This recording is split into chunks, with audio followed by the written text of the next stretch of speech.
Hi, magandang buhay. Samahan niyo nga ako sa isang buong araw, ay hindi pala buong araw. Half day na to, te, oo. Pagkagising ko nga, dahil tinanghala ko gumising, dumiretso na ako para magsundo sa kapatid ko. Anyway, shortcut na yan kasi hindi ako nakapag-vid habang naglalakad. Madami kasi vibration. At sa puntong yan, natatanaw ko na nga siya. Kanina pa siya nag-aantay sa akin mga 20 minutes.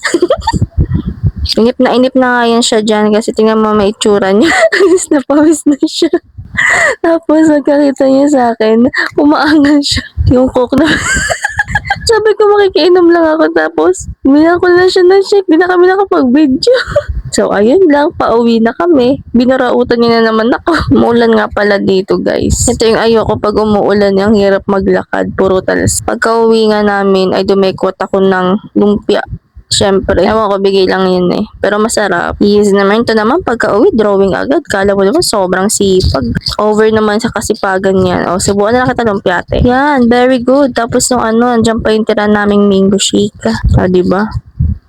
Makalat talaga yung bahay namin, guys, kasi puro na siya paninda. Parang kalahati ng bahay ata namin, puro paninda. Tinan mo naman yan. Dahil dyan, iikot ko kayo sa aming munting bahay. Dito ay may tindahan ng aking mama na laruan at sari-sari store. Tapos dito naman nakalagay yung mga ukay. At doon sa unahan, dyan nakalagay yung stock ko ng aking nilalive.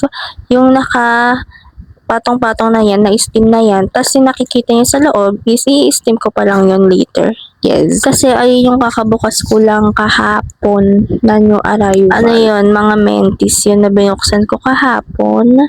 Ayan, di ba pagkapasok mo sobrang gulo kasi puro paninda at dumating din paninda ni mama.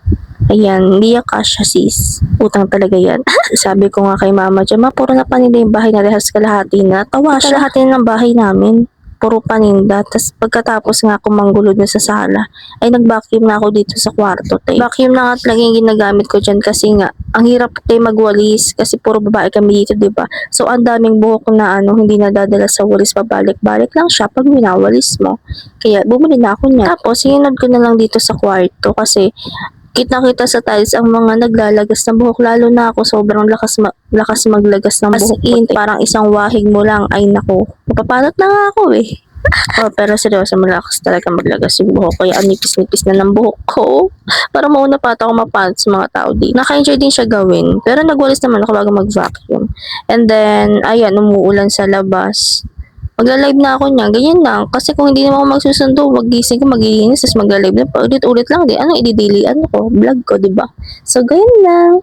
Sama ko na lang ulit kayo pag may new collection ako. Kasi bagong collection yan eh. After mag-live, mag-i-steam pa ako. Bye-bye!